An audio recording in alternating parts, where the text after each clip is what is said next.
బెల్లంకొండలో bumper offer 3,75,00,000 G+2 4 BHK villa కొనండి. నెలకు 1,00,000 rent guarantee. Terms and conditions apply. నమస్తే, welcome to Suman TV. నేను మానస. మనం బ్రేకింగ్ న్యూస్ చూస్తున్నాము. విజయ్ దళపతి, మనకు తెలుసు, టీవీకే అధినేత, పార్టీని పెట్టి చాలా సక్సెస్ఫుల్ గా అటు సినిమాల్లోనూ రాజకీయాల్లోనూ సక్సెస్ఫుల్ గా దూసుకుపోతున్నటువంటి విజయ్ దళపతికి తన భార్య సంగీత విడాకుల నోటీసులు ఇచ్చినట్టుగా తెలుస్తోంది. దీనికి సంబంధించి మరిన్ని వివరాలు మనం తెలుసుకుందాం. జూమ్ కాల్లో మనతో పాటు ఉన్నారు ప్రముఖ తెలుగు సినీ దర్శకులు నట్టికుమార్ గారు. నట్టికుమార్ గారితో మాట్లాడదాం. నట్టికుమార్ గారు, నమస్తే అండి. నట్టికుమార్ గారు, దళపతి విజయ్ కి తన భార్య ద్వారా గట్టి షాక్ తగిలినట్టే అనిపిస్తోంది. ఈ వివాదం ఏ విధంగా ఉండబోతోంది? తన రాజకీయాలపై ఎలాంటి ఎఫెక్ట్ చూపించబోతుంది అంటారు? ఇప్పుడు ఒకటమ్మా, రాజకీయాలు మీద అంటే కుటుంబ వ్యవహారం కాబట్టి రాజకీయాల మీద ఎక్కువ అంటే ప్రభావం బాగానే లేడీస్ అంటే ఫ్యామిలీ కాబట్టి ఎక్కువ చూపిస్తుంది. యాక్చువల్ గా నాకు ఎస్ఏ చంద్రశేఖర్ గారు వాళ్ళ ఫాదరు ఫస్ట్ ఈ విజయ్ గారి హీరోగా మూవీ ఫస్ట్ మూవీ నేనే డిస్ట్రిబ్యూటర్. First movie distributor. అయితే వాళ్ళ ఫాదర్ తో కూడా విభేదాలే, వాళ్ళ ఫాదర్ మదర్ తో కూడా విభేదాలే. ఇప్పుడు తర్వాత వచ్చి ఫాదర్ మదర్ ను కూడా అంటే యాక్చువల్ గా ఈయన హీరో చేయడానికి ఎంత కష్టపడ్డాడో, ఆయన ఎన్ని ఆయన డైరెక్షన్ టాప్ డైరెక్టర్ అప్పట్లో, ఈయన తీసుకురావడానికి ఎంతో కష్టపడి ఒక టాప్ హీరో చేసిన తర్వాత ఒకనొక టైంలో మనం అన్ని పేపర్లో కూడా చూసాం. మనం ఆయన వాళ్ళ తల్లిదండ్రులు కూడా వదిలేశాడు, పక్కన పెట్టేశాడు. అయితే ఇప్పుడు భార్యను పక్కన పెట్టాడు 5 years. ఇప్పుడు ఒక భార్య 27 సంవత్సరాల ఆమె జీవితంలో మ్యారేజ్ అయ్యి ఈ రోజు నాకు విడాకులు కావాలి అని చెప్పి దాంట్లో రాసింది, చాలా క్లియర్ గా రాసింది. ఏమేమి రాసింది అన్ని మనం చూసాం. అంటే ఒక భార్య అడిగింది అంటే 27 సంవత్సరాల తర్వాత విడాకులు అడుగుతూ ఒక అభియోగం చేసిందంటే మరి ఆయన కోసం మరి ఆయన ఆలోచించుకోవాలా, ప్రజలు ఆలోచించుకోవాలి. అక్రమ సంబంధం వల్ల ఈ విడాకులు కోరుతున్నట్టు తన పిటిషన్ లో అయితే రాసింది. సో దీన్ని ఏ విధంగా చూడొచ్చు? అంటే మహిళా ఓట్లు చీలిపోయే అవకాశం ఉందనుకోవచ్చా? అంటే నాకు తెలిసి పెద్ద ప్రభావమే చూపించదు ఆ పార్టీ. పోటీ అనేది అన్న డిఎంకేకి పోటీ ఉంటుంది. ఈయన థర్డ్ ప్లేస్ లోనే ఉంటాడు.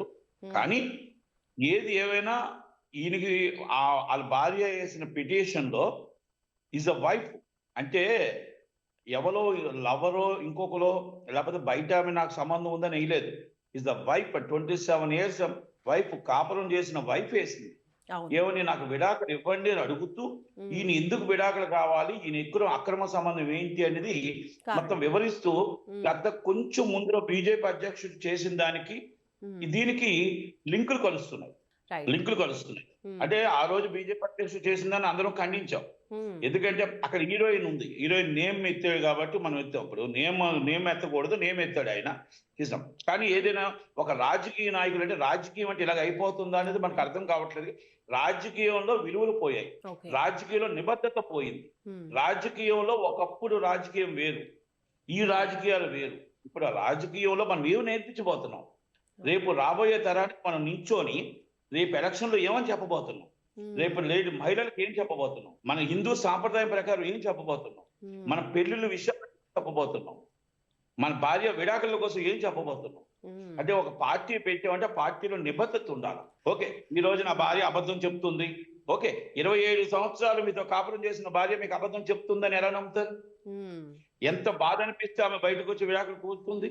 వేలాది కోట్ల ఆస్తిపరుడు మీరు, is the top hero, is the top politician లోకి వచ్చారు మీరు. మిమ్మల్ని వదులుకొని పెద్ద అభియోగాలు చేయాల్సిన పక్కన ఏముంటుంది ఆమెకి? పైగా ఇప్పుడు ఆఫ్టర్ 28 years ఇప్పుడు చూసుకుంటే నియర్లీ 30 years మ్యారేజ్. 90లో ఆయన 91 or 92 హీరోగా అయ్యాడు. మన 93లో ఫస్ట్ మూవీ డిస్ట్రిబ్యూషన్ మనం చేసాము.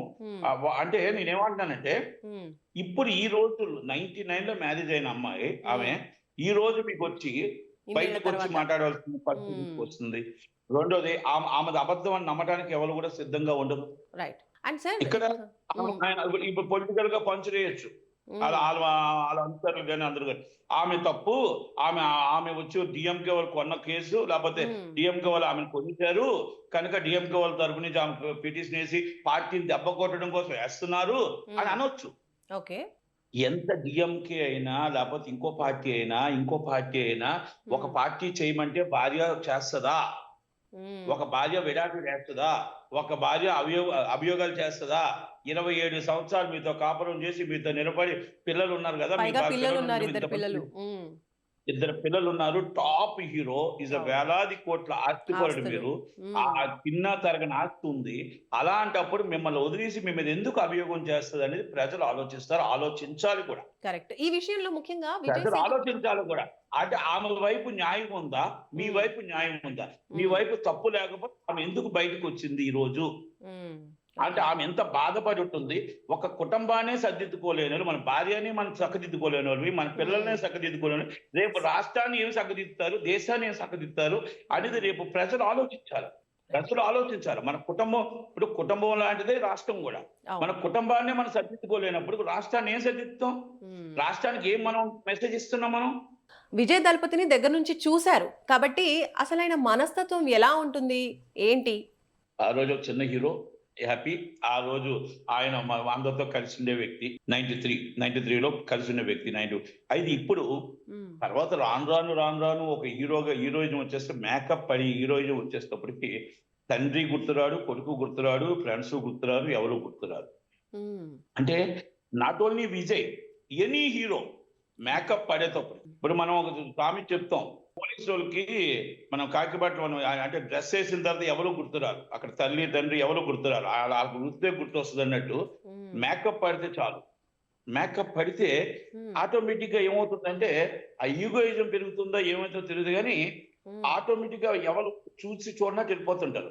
ఇప్పుడు మనం ఎక్కడికైనా మనం ప్రెస్ మీట్ పెట్టడం, ఎవరితో మాట్లాడేటప్పుడు హ్మ్. మనందరం ఏం చేస్తాం? ఎదుటి వాళ్ళు మనల్ని ఏమైనా అంటారేమో, సోషల్ మీడియాలో చూసి ఏమైనా అంటారేమో అని ఇయన్నీ తీసి చాలా జాగ్రత్తగా ఒబ్బిడిగా మాట్లాడతాం. ఈ హ్మ్. కొంతమంది సెలబ్రిటీస్ కళ్ళద్దాలు పెడతారు. హ్మ్. స్టైలు, యూ యా అంటే ఈ యాలు అప్పుడు రావు. First okay. ఏమీ లేనప్పుడు రావు. తర్వాత హ్మ్. వచ్చినప్పుడు వస్తాయి. హ్మ్. కనుక నేనేమంటున్నానంటే, విజయ్ గారు గూడా అప్పుడు కొంత బాగానే ఉండొచ్చు. మళ్ళా హ్మ్. తర్వాత ఉండొచ్చు. తర్వాత ఆయన్ని కలిసే అంత అవకాశం ఎవరికి వస్తుంది? ఈస్ హ్మ్. ఎ టాప్ హీరో అవును. తమిళనాడులో. దాంట్లో మనం ఒప్పుకోక తప్పదు. హ్మ్. కనుక నేనేమంటానంటే, ఇయన్నీ గూడా తండ్రిని, తల్లిని బాధపెట్టాడు. హ్మ్. భార్య బయటకొచ్చి చెప్పింది. బయటకొచ్చి ఇప్పుడు చెప్తున్నప్పుడు, మన రాజకీయంగా మీరు రాష్ట్రానికి ఏం చేస్తారు? ఓకే. తల్లికి న్యాయం చేయని వాళ్ళు, తండ్రికి న్యాయం చేయని వాళ్ళు, భార్యకు న్యాయం చేయని వాళ్ళు, పిల్లలకు న్యాయం చేయని వాళ్ళు రాష్ట్రానికి న్యాయం చేస్తారా? హ్మ్. మరి అనేది దీన్ని విజయ్ తమిళనాడు ప్రజలు మరి దీన్ని తమిళనాడు విజయ్ ఎలా ప్రజలు సమర్థించుకుంటారనుకుంటారు? ఇప్పుడు ఆయన పొలిటికల్‌గా స్ట్రాంగ్‌గా వెళ్ళాలనుకుంటున్నారు. అదే అసెంబ్లీ. రాజకీయం అంటారు. హ్మ్. రాజకీయం అదే అంటారు. హ్మ్. రాజకీయంలో అన్ని సమర్థించుకుంటారు కదా! హ్మ్. ఓకే. రాజకీయంలో ప్రతిదీ సమర్థించుకుంటారు. సమర్థించుకోవడానికి ఏముంటుంది? అదే హ్మ్. నేను మీకు ఇందాక ఒక మాటలో చెప్పా. హ్మ్. ఈమె సమర్థించుకుంది జనాలు నమ్మరు. నమ్మే పొజిషన్‌లో లేరు.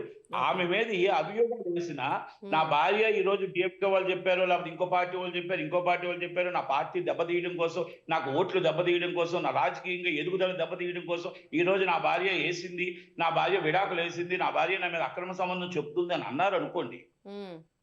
ప్రజలు ఏమనుకుంటారంటే, బాబు వేల కోట్లకు అధిపతివి, నువ్వు హ్మ్. మొత్తం టాప్ హీరోవి, నిన్ను మించిన హీరో లేరు. హ్మ్. నీ భార్యగా ఆమె ఉండటానికి ఎట్టి పరిస్థితుల్లో నిన్ను రిజెక్ట్ చేయడానికి ఏ అవకాశాలు లేవు.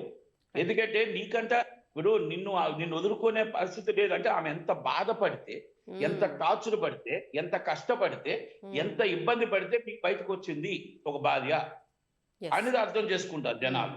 ఎందుకంటే ఇక్కడ చాలా క్లియర్ కట్‌గా కనపడుతుంది హ్మ్. మనకి. ఇప్పుడు ఈయన చెప్పిన మాటలు జనాలు నమ్ముతారని నేను అనుకోను. ఓకే. ఆమె వైఫ్‌గా ఆమె చెప్పిన మాటలు నమ్ముతారని నేను అనుకుంటున్నాను. రైట్. నట్టికుమార్ గారు, థాంక్ యూ సో మచ్ అండి మీ ఒపీనియన్ తెలియజేసినందుకు. Thank you. సో, ఇది అన్నమాట మన విజయ్ దళపతికి సంబంధించి వాళ్ళ భార్య సంగీత వేసినటువంటి పిటిషన్. అండ్ కోర్ట్ కూడా పిటిషన్‌ని యాక్సెప్ట్ చేసింది. విజయ్ దళపతి కోర్ట్‌కి రావాలి, ఎక్స్‌ప్లనేషన్ ఇవ్వాలి అని చెప్పేసి ఏప్రిల్ 20న కోర్ట్‌కి హాజరు రావాలి అని కూడా నోటీసులు పంపించడం జరిగింది. సో, ఫర్దర్ ఏం జరుగుతుందనేది వేచి చూడాల్సిందే. చూస్తూనే ఉండండి సుమన్ టీవీ. నమస్తే.